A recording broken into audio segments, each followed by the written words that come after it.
ఇప్పుడు అందరూ pan India గురించి మాట్లాడుతున్నారు కదా Vishnu, what is your take on it? చూడండి, ఆ మాట పాన్ ఇండియా అనేది ఏమో నాకు అర్థం కాదు. అది మీరు ఒకప్పుడు చూసారంటే సినిమాలు 78వే. ఇప్పుడు నాకు బాగా ఇష్టమైన యాక్టర్ రజనీకాంత్ అంకుల్. ఇప్పుడు ఆయనది ఎప్పుడూ హిందీలో రిలీజ్ ఎప్పటి నుంచో అవుతుంది. కమల్ హాసన్ గారు ఆయనది ఎప్పుడో రిలీజ్ అయింది. అండ్ మోహన్ లాల్ గారు ఆయన సినిమాలు కాలాపాని ఇలాన్నిటివన్నీ ఎప్పుడూ భారతదేశం అంతా రిలీజ్. అలాగే కొన్ని హిందీ సినిమాలు మనకేమైంది, సిటీస్లో బాగా ఆడేటివి హిందీ సినిమా. ఇప్పుడు అవి నేషనల్ సినిమా కాదు, ఇది నేషనల్, ఏదైనా సరే ఇప్పుడు కరెక్ట్గా మాట్లాడాలంటే ఇప్పుడు బాలీవుడ్ కాదు, టాలీవుడ్ కాదు, ఏమీ కాదు, it is Indian cinema. It's a beautiful ఎరా. అండ్ ఎస్పెషలీ ఇప్పుడు తెలుగు సినిమాకి వినేవాళ్ళం. కానీ రామారావు గారి టైంలో అలా ఉండేది, నాగేశ్వరరావు గారి టైంలో అలా ఉండేది, మాయాబజార్ అలా తీశారు, భారతదేశం అంతా ఆడింది, అది అని అంటారు. కానీ ఈరోజు ఒక తెలుగు సినిమా మనం డబ్ చేస్తే చాలు. డబ్బింగ్ అంటే ఏంటంటే ఆ ఊరు భాషలో వాళ్ళకి అర్థం కావడానికి, ఇంకా కన్వీనియంట్గా ఉండడానికి డబ్బింగ్ చేస్తాం. కానీ అలా రిలీజ్ చేసినప్పుడు వైడ్ రీచ్ ఉంటుంది. అండ్ ఇది ఇప్పుడు తెలుగు సినిమాకి ఎక్స్ట్రాడినరీ ఎరా. భారతదేశంలో ఎవరైనా సరే వచ్చి ఇప్పుడు హైదరాబాద్లో కానీ, వైజాగ్లో కానీ, విజయవాడలో కానీ ప్రమోషన్ చేయకుండా వెళ్ళట్లా. ఆ ఇంపార్టెన్స్ ఉంది.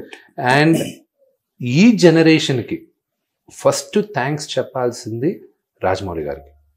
ఈ జనరేషన్ మేమందరం ఫస్ట్ థ్యాంక్స్ చెప్పాల్సింది ఆయనకి. ఎందుకంటే ఆయన చూపించేశాడు, ఆయన బార్ సెట్ చేశాడు. ఇప్పుడు ఏ ఆటలో అయినా మీరు ఒక రికార్డ్ మీరు క్రియేట్ చేస్తే అందరూ ఆ రికార్డ్ని బీట్ చేయాలని అందరూ ప్రాక్టీస్ చేయడం కానీ, ప్రయత్నించడం కానీ. సో ఆయన ఇప్పుడు మా జనరేషన్లో is one of the greatest directors. విషయానికి వస్తే that is an actor and also a producer which has very big background సినిమాలో.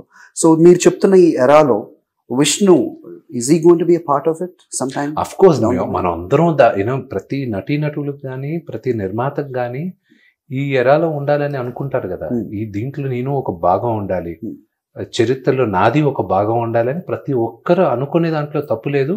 అలాగే అచీవ్ కూడా చేస్తారు. I don't know, it's a beautiful thing. And Telugu ఒకప్పుడు ఏమైందంటే ఒక 10 సంవత్సరాల ముందు, ఒక 5 సంవత్సరాల ముందు కూడా మన వాళ్ళు ఏ సినిమా, ఒక పర్టికులర్ తెలుగు మసాలా సినిమానే చూస్తారు అన్న ఒక నోషన్ ఉండేది. ఇప్పుడు అన్ని రంగాలు చూస్తున్నారు. ఇప్పుడు నాకు సోదరుడు కళ్యాణ్ రామ్, బింబిసారా ఒక పక్క ఆడుతుంది, ఇంకో పక్క సీతారామము ఆడుతుంది. రెండు వండర్ఫుల్ మూవీస్ రెండు ఆడుతుంది. అంటే ఇది వచ్చి టోటల్ ఒక నేను చెప్పాను, నేను స్వప్నకు ఫోన్ చేసి చెప్పా, దత్కి, స్వప్న నీకు గట్స్ కావాలి, నువ్వు అలాంటి సినిమా ప్రొడ్యూస్ చేయడానికి కూడా ఒక కావ్యంలాగా ఉండింది, బ్యూటిఫుల్గా ఉండింది. నేను ప్రొడ్యూస్ చేయగలనా, అంత డేర్ చేసి నాకు తెలియదు కానీ, బట్ ఇట్స్ బ్యూటిఫుల్, నేర్చుకుంటున్నాను నీ దగ్గర నేను కొన్ని. స్వప్నకు ఫోన్ చేసి చెప్పాను. అండ్ అదే స్వప్నాన్ని ఒక 10 సంవత్సరాల ముందు నేను ఏం చేస్తున్నా, ఏ సినిమాలు చేస్తున్నాను, దాని తర్వాత నీ మహానటి తర్వాత చెప్పాను స్వప్నకి, నేర్చుకుంటున్నాను నేను, you have redefined it beautiful. Bimbisara Kalyan రామ్ది అదిరిపోయింది కదా.